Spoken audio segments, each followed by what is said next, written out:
Praise lord. దేవుని స్తోత్రం కలుగునుగాక.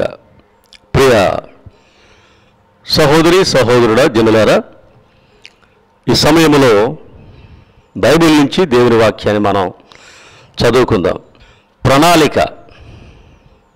ప్రణాళిక అనేటువంటి అంశాన్ని ఆధారంగా దేవుని వాక్యాన్ని మనం చదువుకుందాం. ప్రతి ఒక్కరి పట్ల దేవునికి ఒక గొప్ప ప్రణాళిక ఉంది. ప్రతి ఒక్కరి పట్ల దేవునికి ఒక ఉద్దేశము కలిగి ఉన్నాడు. ఆదికాండం 1వ అధ్యాయం 28వ వచనంలో చూసినప్పుడు దేవుడు ఎంతగానో ఆదాముని ఆనాడు ఆశీర్వదించాడు. ఆదామును ఆశీర్వదించిన ఆ ఆశీర్వాదము ఆదాము నుండి వచ్చిన ప్రతి ఒక్కరి మీద నిలిచి ఉంది. ప్రైజ్ ద లార్డ్, హల్లెలూయా. ఈ రోజున ఉన్నటువంటి కొన్ని వందల కోట్ల జనులందరూ, మానవాళి అంతా కూడాను ఆ ఆశీర్వాదానికి, మరి ఆ ఆశీర్వాదం ప్రతి ఒక్కరి మీద ఉండడానికి దేవుడు ఇష్టపడుతున్నాడు. అయితే దేవుడు ఆశీర్వదించిన ఆ గొప్ప ఆశీర్వాదాలు, దీవెనలు, ఇవన్నీ కూడాను మనం పొందుకోవాలి అంటే మనం కూడాను మన జీవితాల్లో ప్రణాళికలు వేసుకోవాలి. ఒక ప్రణాళిక కలిగి ఉండాలి. నీ ప్రణాళికను దేవుడు తన ప్రణాళిక చేత ఆశీర్వదిస్తాడు. విజయవంతమైన జీవితాలను అనుగ్రహిస్తాడు. కాబట్టి నీకంటూ ఒక ప్లానింగ్ ఉండాలి, ఒక ప్రణాళిక ఉండాలి. ఆ ప్లానింగ్ అనేది ఎంతో అవసరమై ఉంది. కనుక సామెతల గ్రంథము 16వ అధ్యాయం 9వ వచనంలో ఒక చక్కటి మాట, దేవుని వాక్యం చదువుకుందాం. సామెతల గ్రంథం 16వ అధ్యాయం 9వ వచనం. ఒకడు తాను చేయబోవునది హృదయములో యోచించుకొనును, యెహోవా వాని నడతను స్థిరపరచును. మరోసారి చదువుతున్నాను. ఒకడు తాను చేయబోవునది హృదయములో యోచించుకొనును. ఎవరైనా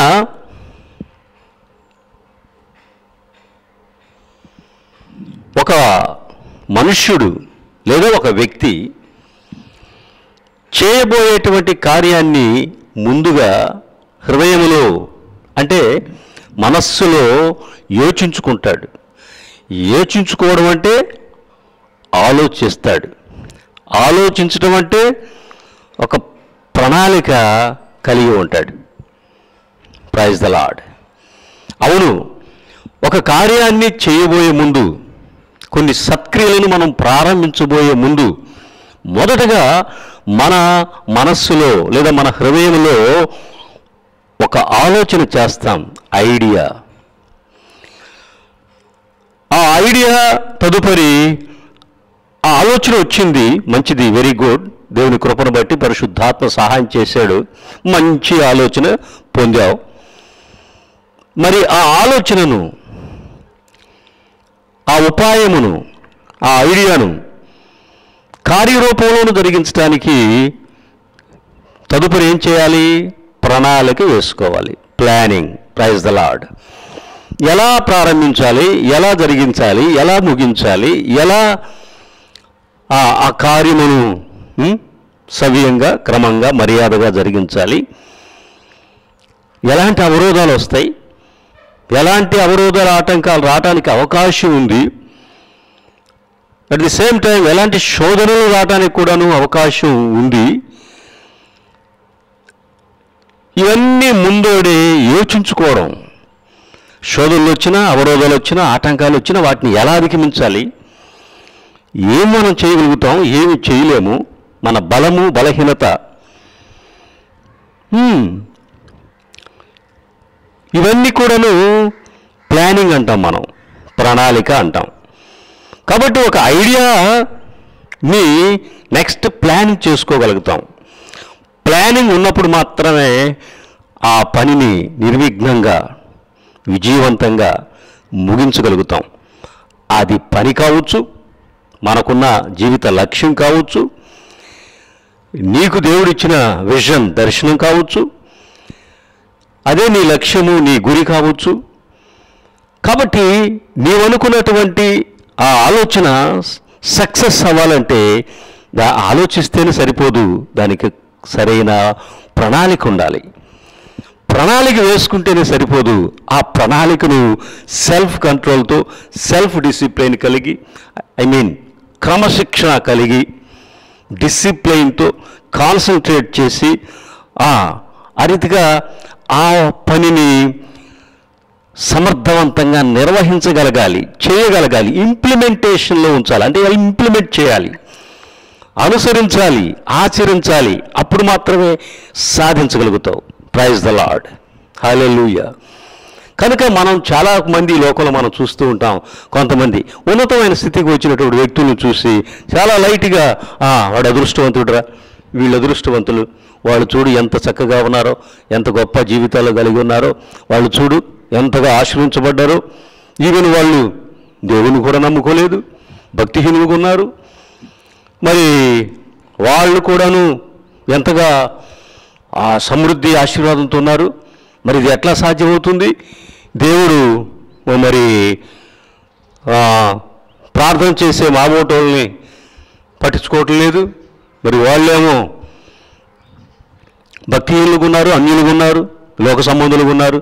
వారైతే ఆ బ్రహ్మాండమైన అద్భుతమైన జీవితాలు జీవిస్తున్నారు, సమృద్ధి కలుగున్నారు, ప్రాస్పెరిటీ ఉంది అని ఒక్కొక్కసారి అనుమానంలో పడుతూ ఉంటారు. ఈ మీమాంసలో పడేసి ఒక్కొక్కసారి దేవుని కూడా శోధించే ఆ దుస్థితికి వచ్చే ప్రమాదం ఉంటుంది. వాస్తవానికి వాళ్ళు భక్తిహీనులుగా ఉన్నా, అన్యులుగా ఉన్నా, లోక సంబంధులుగా ఉన్నప్పటికీ వాళ్ళకి తెలిసి కానీ తెలియక కానీ వాళ్ళు దేవుని యొక్క ఆజ్ఞలను, నియమాలను, ప్రకృతి ధర్మాలను పాటించారు వాళ్ళు. ప్రైజ్ ద లార్డ్, హల్లెలూయా. అది మనం గ్రహించాలి. అఫ్కోర్స్ వాళ్ళు భక్తిహీనులు కావచ్చు, ఈరోజు దేవుని తెలుసుకోకపోతే మరో రోజు తెలుసుకుంటారు, దేవుని దగ్గరకు వస్తారు, సృష్టికర్తను స్మరణకు తెచ్చుకుంటారు. ఆ టైం దేవుడు ఇచ్చి ఉంటే, పరిశుద్ధాత్ముడు ఇచ్చి ఉంటే జరుగుతుంది. ఓకే, అది అలా ఉంచుదాం. కానీ వాళ్ళకి నాలెడ్జ్ ఉన్నప్పటికీ, ఆ జ్ఞానం ఉన్నా లేకున్నా, వాళ్ళు మాత్రం ప్రకృతి ధర్మాలను అనుసరించడం, దేవుని నియమాలను వాళ్ళకు తెలియకుండానే ఆ నియమాలను అనుసరించడం, దేవుని ఆజ్ఞలను వాళ్ళకు తెలియకుండానే ఆ ఆజ్ఞలను వాళ్ళు పాటించడం, విధేయత చూపడం, దేవుడు అందరికీ పక్షపాతం లేకుండా ఇచ్చిన సమయాన్ని సద్వినియోగం చేసుకోగలగడం, ఒక మంచి ప్లానింగ్ కలిగి ఉండడం, ఆ ప్లానింగ్ని డిసిప్లైన్తో, క్రమశిక్షణతో దాన్ని అమలుపరచడం, దేవుడిచ్చిన వనరులను వారు సద్వినియోగం చేసుకోగలగడం, గుడ్ మేనేజ్మెంట్, చక్కగా నిర్వహణ చేయగలగటం వలన వాళ్ళు ఆ స్థితికి వచ్చారు, ఆ సమృద్ధికి వచ్చారు. వాళ్ళు ఆ దీవెనకరంగా, ఆశీర్వాదకరంగా ఉన్నారు, ఆ స్థితిలో ఉన్నారు. అఫ్కోర్స్ వాళ్ళు గాడ్లెస్ పీపుల్ అయితే అయి ఉండొచ్చు, అన్యులుగా, జెంటైల్స్ అన్యులుగా ఉంటే ఉండొచ్చు, లోక సంబంధులుగా ఉంటే ఉండొచ్చు. కానీ ఇక్కడ మనం వాళ్ళు సరైన ఒక ప్లానింగ్ కలిగి దాన్ని చక్కగా అమలుపరుచుకున్నారు కనుకనే వాళ్ళు సమృద్ధిలో ఉన్నారు, ఉన్నత స్థితిలో ఉన్నారు. మరి నీవు అలాంటి ప్లానింగ్, అలాంటి మరి నైపుణ్యం, అలాంటి హార్డ్ వర్క్, కష్టించి పనిచేయడం, ఇవన్నీ వాళ్ళు పాటించిన అవి మనం పాటించం కనుకనే మనం అక్కడే ఉంటాం, వాళ్ళు ఎక్కడో ఉంటారు. దేవునికి స్తోత్రం, ప్రైజ్ ద లార్డ్.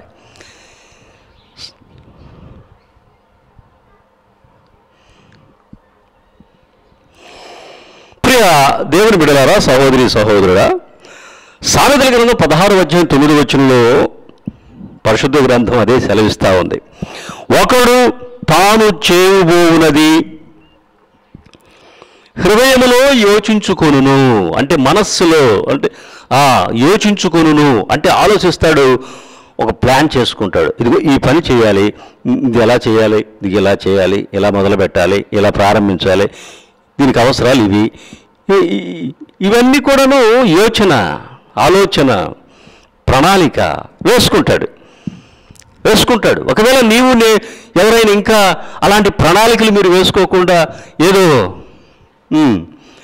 జరిగిపోతుంది అన్నట్టుగా ఉంటే మాత్రం కరెక్ట్ కాదు. సహోదరి సహోదరుడా, ఈ రోజుకి ఇంకా నీవు ఏ సత్క్రియ ప్రారంభించాలన్నా, ఏ పని ప్రారంభించాలన్నా, ఒక లక్ష్యాన్ని ఛేదించాలన్నా, విజయాన్ని సాధించాలన్నా ఇప్పటికీ ఇంకా ప్రణాళిక లేకుండా ఉన్నావా? ప్రణాళిక వేసుకో. First SIT down and make a plan. ముందు కూర్చో, ప్రణాళిక రచించో. నీ లక్ష్యాన్ని సాధించడానికి, నీ గురిని చేరుకోవడానికి, విజయవంతమైన సక్సెస్ఫుల్ లైఫ్ నువ్వు అనుభవించాలంటే ముందు కూర్చో, ప్రణాళిక వేసుకో. యెహోవా వాని నడతను స్థిరపరచును. Praise the lord. నీవు ప్లాన్ చేసుకుంటే నీ ప్లాన్ని దేవుడు ఆశీర్వదిస్తాడు, దీవిస్తాడు, స్థిరపరుస్తాడు. Praise the lord. Hallelujah. God never plans for your life. నీ జీవితం కోసం దేవుడు ప్రణాళిక వేయుడు. He has a plan for it. నిన్ను గురించి, ఈ భూమి మీద నిన్ను ఉంచిన విధానం ఏమిటో, ఆ పర్పస్ ఏమిటో, ఉద్దేశం ఏమిటో దేవుడికి తెలుసు. దేవుడైతే నీ ఎడల ప్రణాళిక కలిగి ఉన్నాడు. కానీ అంతకంటే ముందు నీవు ఒక ప్రణాళిక కలిగి ఉండాలి. Praise the lord. What you want to become? నువ్వు ఏమవ్వాలనుకుంటున్నావు? ఏం చెయ్యాలనుకుంటున్నావు? నీ గురి ఏమిటి? నీ లక్ష్యం ఏమిటి? నీ జీవిత ఆశయం ఏమిటి? ఈ భూమి మీద దేవుడు నిన్ను ఉంచినటువంటి ఆయన ఉద్దేశం ఏదో ఎరిగి ఉన్నావా? దేవుని చిత్తం నీ పట్ల ఏమైందో గ్రహించగలిగావా? ఆయనకైతే నీ జీవితం పట్ల ప్రణాళిక ఉంది. కానీ నీ దగ్గరే ప్రణాళిక ఉంది. నీ ప్రణాళికను, నీ ప్లానింగ్ని దేవుడు స్థిరపరుస్తాడు, బలపరుస్తాడు, ఆశీర్వదిస్తాడు. నా దగ్గర ఏ ఆలోచన లేదు, ఏ ప్లానింగ్ లేదు, ఏ గురి లేదు, ఏ లక్ష్యం లేదంటే విచారం. ఇప్పటికైనా మించిపోయింది లేదు. ఇకనైనా ప్లాన్ చేసుకోవడం మొదలుపెట్టు.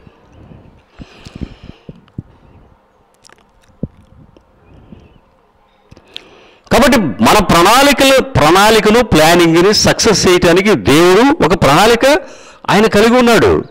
ముందు మరి నీ జీవితానికి నీవు చక్కటి ప్రణాళిక వేసుకోవాలి. నిన్ను దేవుడు నడిపించాలంటే you must have a plan.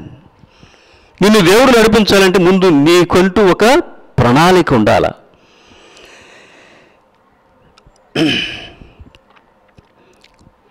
ప్రణాళికలో కూడా కొన్ని, ఫర్ ఎగ్జాంపుల్, ఈ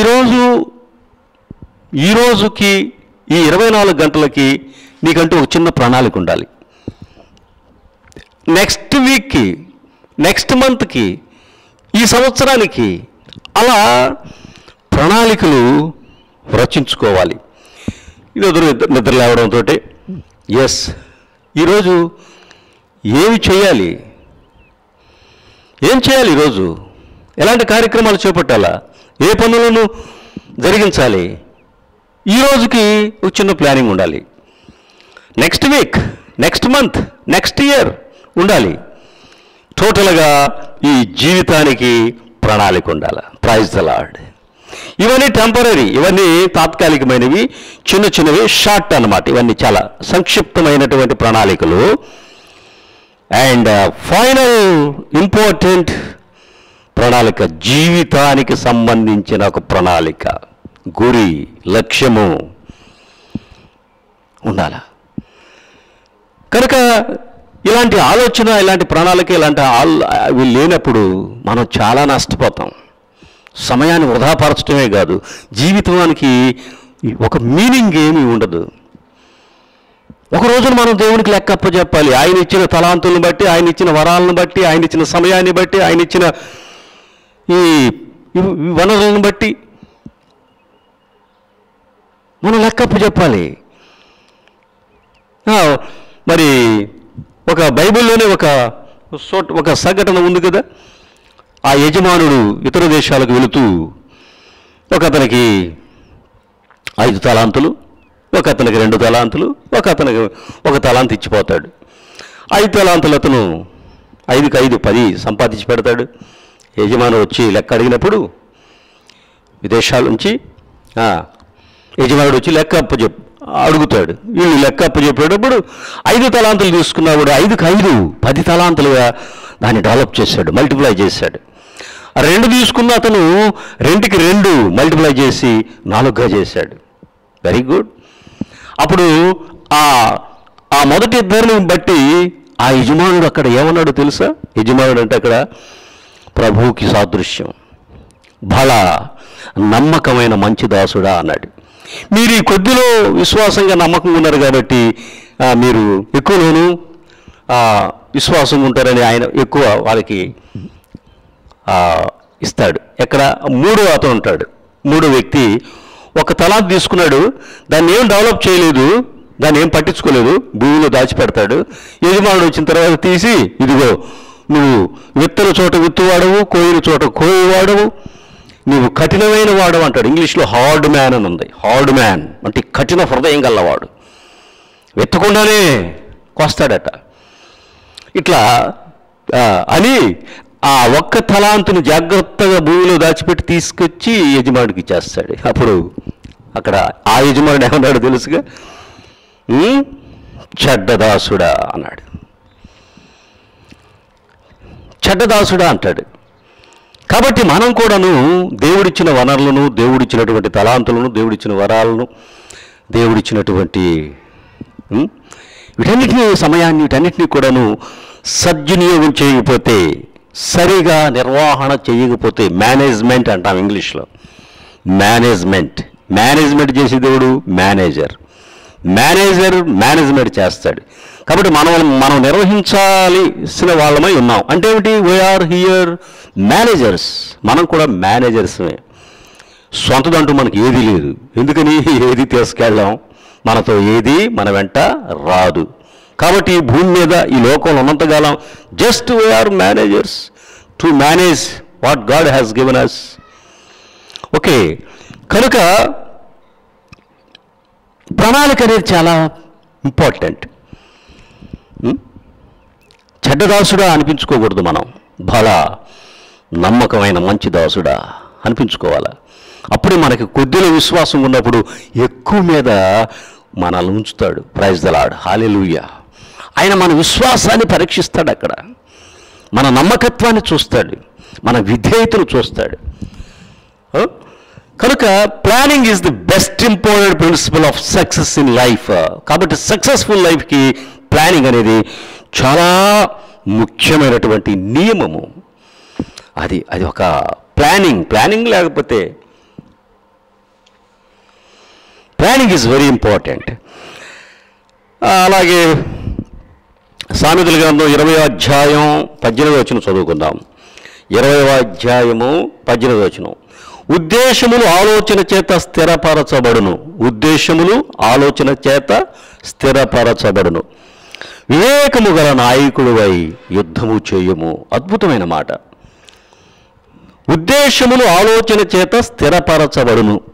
ఉద్దేశములు అంటే లక్ష్యాలు.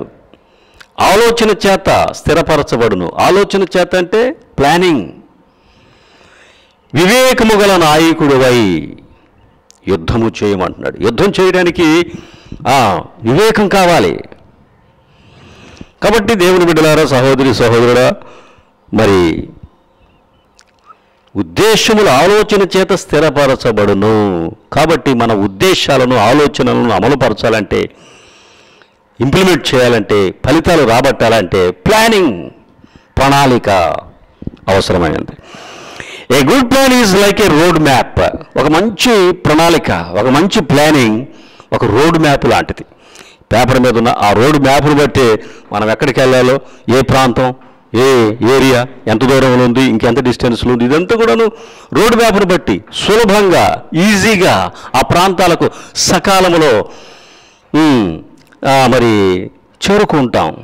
రోడ్డు మ్యాప్ లేకపోతే అగమ్య గోచరం, ఎటు వెళ్ళాలో, ఎంత దూరం ఉందో మరి ఏమి అర్థం కాదు. రోడ్ మ్యాప్ ఉంటే it is easy to reach that place in time. కనుక ఒక మంచి ప్రణాళిక ఒక రోడ్ మ్యాప్ లాంటిది. ఈ రోడ్ మ్యాప్ మన గమ్యస్థానాన్ని చూపిస్తూ ఉంటుంది. సకాలంలో మన గమ్యస్థానాన్ని, డెస్టినేషన్ అంటాం ఇంగ్లీష్లో, ఆ గమ్యస్థానాన్ని చేరుకోవడానికి ఈ రోడ్ మ్యాప్ ఎంతగానో ఉపయోగపడుతుంది, ఎంతగానో సహాయపడుతుంది. కనుక ఒక గుడ్ ప్లాన్ అనేటువంటిది ఒక రోడ్ మ్యాప్ లాంటిదని మర్చిపోకు. రోడ్ మ్యాప్ లాంటిది. కొంతమంది some people are so spiritual, కొంతమంది చాలా ఆత్మీయంగా ఉంటారు, బట్ దే ఆర్ స్టూపిడ్. చాలా ఆత్మీయంగా భక్తిభావాలతో ఉంటారు చాలామంది, కానీ కొన్ని మూర్ఖంగా వివేకము లేని వారిగా ప్రవర్తిస్తారు. తెలివిగా ప్రవర్తించలేరు. తెలివిగా యుక్తిగా ప్రవర్తించలేరు, కానీ భక్తి గల వారే. కానీ ఆత్మీయంగా వారు okay, but they are stupid. వివేకం లేకుండా, యుక్తి లేకుండా, ఆలోచన లేకుండా ప్రవర్తిస్తారు. అంటే ఎలాగా? వాళ్ళు ఇలా ఆలోచన చేస్తారు, దేవుడు ఏం చేయాలనుకుంటే అదే చేస్తాడు, నారు పోసిన వాడు నీరు పోయడా, ఇలాంటి భావజాలం ఉంటుంది వాళ్ళ దగ్గర. ఎవరి దగ్గర? స్పిరిచువల్, ఆత్మీయంగా భక్తిలో ఉన్నటువంటి వాళ్ళు కొన్నిసార్లు ఇలాంటి ఆలోచనలు కలిగి ఉంటాయి. ఇలాంటి ఆలోచనలు స్టూపిడిటీ తెలియజేస్తుంది, బుద్ధిహీనతను తెలియజేస్తుంది, అవివేకమును తెలియజేస్తుంది. ఏమిటి? అన్నీ దేవుడే చూసుకుంటాడు, దేవుడు ఏం చేయాలనుకుంటే అదే చేస్తాడు. What is this? ఏం చేయాలనుకుంటే అదే చేస్తాడా?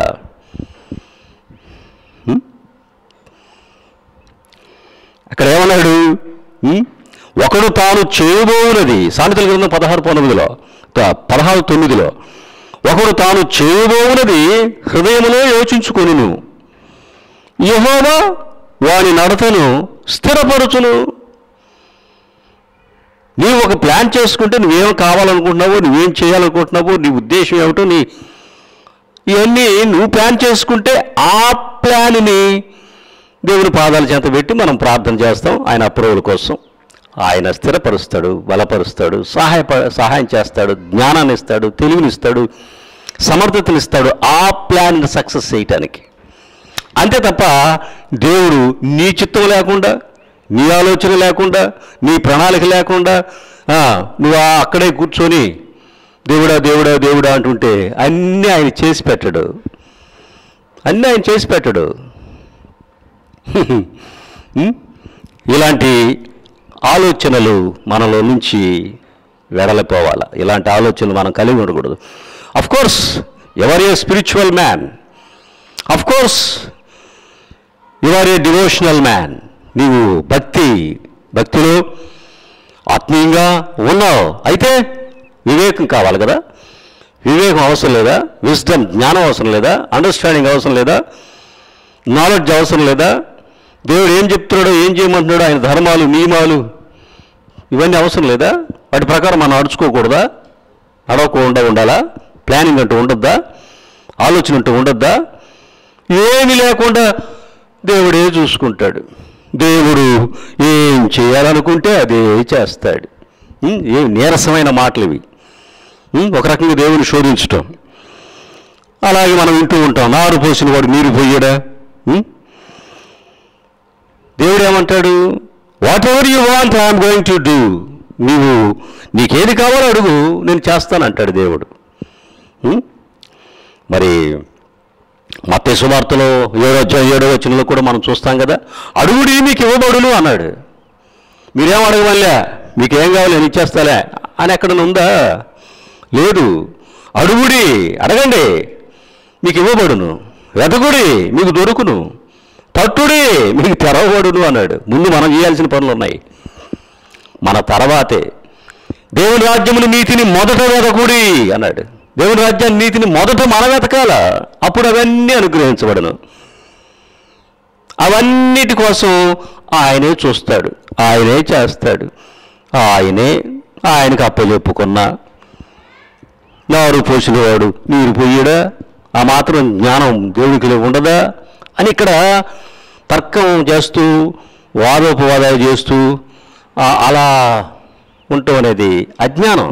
ఇట్స్ ఇగ్నోరెన్స్, స్టూపిడిటీ, బుద్ధిహీనత. అలా ఎవరు ఉండకూడదు, అది దేవునికి ఇష్టమైంది కాదు. మనం దేవుని బిడ్డలుగా, దేవుని రాజ్య పౌరులుగా మనం చురుగ్గా ఉండాలా, శ్రద్ధ కలిగి ఉండాలా, యోచన కలిగి ఉండాలా, ఆలోచన ఉండాలా, ప్లానింగ్ ఉండాలా, ఐడియాస్ ఉండాలా, ప్లానింగ్ ఉండాలా, ఇంప్లిమెంటేషన్ ఉండాలా, సక్సెస్ఫుల్ లైఫ్. అప్పుడు దేవుడు ఆశీర్వదిస్తాడు, దీవిస్తాడు. నువ్వు చేసే ఆలోచన, నువ్వు చేసే ప్లాన్కి, నువ్వు చేసే సత్క్రియలను ఆయన ఆశీర్వదిస్తాడు, అప్రూవ్ చేస్తాడు. దేవుడు స్తోత్రం కలుగును గాక. కాబట్టి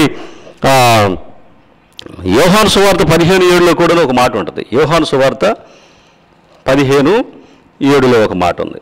యోహాను సువార్త 15:7 కూడా చక్కటి మాట.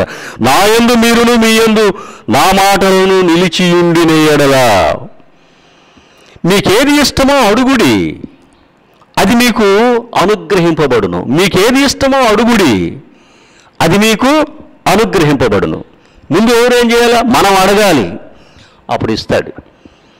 ఈ లోకంలో ఒక మాట ఉంది కదా, అడగంది అమ్మైనా అన్నం పెట్టదని. మనం మొదట దేవుణ్ణి అడగాలి, మొదట దేవుని వద్దకు రావాలి, దేవునికి లోబడాలి. యాకోబు పత్రిక 4:8-7 చూస్తే ఉంది కదా, దేవుని వద్దకు రండి అప్పుడు ఆయన మీ వద్దకు వచ్చును అన్నాడు. శోధనలు మధ్య ఇబ్బందులు ఉన్నావా? అపవాది సాతాను శోధిస్తూ ఉన్నాడు, ఏమిటి దరిద్రం, ఏమిటి బాధలు అంటూ ఉన్నావా? అక్కడే ఉంది. దేవునికి లోబడుడి, అప్పుడు ఆయన దేవునికి లోబడితే అపవాది పారిపోవును అని ఉంది. మనం దేవునికి లోబడ్డప్పుడు వాడు పారిపోతాడు. ఎందుకని? దేవుడు నీ పక్షాన్ని యుద్ధం చేస్తాడు, శోధనల నుంచి నీకు విడుదలిస్తాడు, స్వస్థలు ఇస్తాడు, ఆరోగ్యాన్ని ఇస్తాడు, సమృద్ధిని ఇస్తాడు, దీవెనలు ఇస్తాడు. ఆయనకు లోబడాలి, ముందు ఆయన వద్దకు రావాలి. దేవుని స్తోత్రం కలుగును గాక. కాబట్టి నీకేది కావాలో అడుగు, నేను చేస్తానంటాడు దేవుడు. అడుగుడి అంటున్నాడు. అడగాల, మనఃపూర్వకంగా ఆయన సన్నిధిలో మనం అడగాల, ఆర్ద్రతతో, ఆర్తితో ఆయన అడగాల. కనుక సామెతల గ్రంథం 27:5 కూడా ఒక మాట ఉంది. శ్రద్ధగలవారి యోచనలు లాభకరములు, తాళిమి లేక పనిచేయవానికి నష్టమే ప్రాప్తించును అన్నాడు. తాళిమి లేక పనిచేయవారికి నష్టమే ప్రాప్తించును. కాబట్టి శ్రద్ధగల వారి యోచనలు లాభకరములు. శ్రద్ధ, ఇండస్ట్రీ, హార్డ్ వర్కింగ్ ఇండస్ట్రీ, శ్రమించడం, పరిశ్రమించడం, కష్టపడడం, పనిచేయడం, ఇవన్నీ కూడాను లాభకరం, లాభాన్ని అనుగ్రహిస్తాడు దేవుడు. అవి ఉండాలి. అవి లేకుండా, తాళిమి లేకుండా ఉంటే దేవుడు ఏమని ఆశీర్వదిస్తాడు, ఏమని బలపరుస్తాడు? కాబట్టి don't look for quick and easy answers. So decide right not to design your future. కాబట్టి ఇప్పుడే భవిష్యత్తుకు సంబంధించిన చక్కటి ప్రణాళిక డిజైన్ చేయి, ప్రణాళిక వేసుకో. నీవు చేయవలసిన కార్యములను ఒక ప్రణాళిక వేసుకున్నప్పుడు దేవుడు నీ ప్రణాళికను స్థిరపరుస్తాడు. సామెతల గ్రంథం 16:9 మరొకసారి చదివి ముగిస్తాను. ఒకడు తాను చేయబోవునది హృదయములో యోచించుకొనును, యెహోవా వాని నడతను స్థిరపరచును. కాబట్టి హృదయంలో ప్రణాళికను, ఒక ప్రణాళిక రచించు, ప్రణాళిక ప్రకారం ఇంప్లిమెంట్ చేయి. దేవుడు సహాయం చేస్తాడు, సమృద్ధికరమైన విజయవంతమైన జీవితాన్ని నీకు దయచేస్తాడు. ఈ మాటలు దేవుడు దీవించును గాక. ఆమేన్, ఆమేన్. ఒక్క నిమిషం ప్రార్థన చేస్తాం. మహాపరిశుద్ధుడు, మమ్మల్ని మిక్కిలిగా ప్రేమించిన మా పరలోకపు తండ్రి, ఈ సమయంలో నీ జీవవాక్యం చేత మాతో మాట్లాడిన మీద అనబడి స్తోత్రాలు నాయన. అయ్యా, మేము ఒక స్టూపిడిటీ, బుద్ధిహీనతతో, అవివేకంలో ఉండకుండా నా తండ్రి ప్రభు మేము జ్ఞానము కలిగి నాయన అయ్యా మరి నీ వాక్యాన్ని సారంగా మేము ఒక చక్కటి ఆలోచన, చక్కటి ప్రణాళిక కలిగి ఆ రీతిగా నాయన మరి మా గురిని, మా లక్ష్యాలను, విజయవంతమైన జీవితాలను మేము పొందుకునేందుకు మాకు సమర్థతను నా తండ్రి ప్రభువా బుద్ధి వివేకములను దయచేయండి. మరి ఈ సమయంలో ప్రార్థనలు ఏకీపించిన మా సహోదరులు నన్ను మమ్మల్ని మీ దైవగల హస్తాలకు ఎత్తి పట్టుకుంటూ మహిమ ఘనత ప్రభావాలు మీరే పొందుకొనమని నా ప్రియ రక్షకుడు నజరేయుడైన యేసుక్రీస్తు పరిశుద్ధ నామములో ప్రార్థించి వేడుకుంటున్నాను పరమ తండ్రి. Amen, amen, amen. Praise the lord. దేవుని స్తోత్రం కలుగును గాక.